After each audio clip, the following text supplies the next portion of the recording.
Saan ba titingin pag nandyan ka na?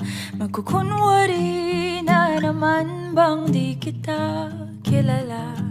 O pwede bang kahit isang sulyap man lang? Pipikit na lang ba o magkukunwaring di ako nasasaktan pag di mo pinapansin? O iiwas na lang ulit, di naman matago ang sakit. Kaya patawad kung lalayo na muna. Di ba kasi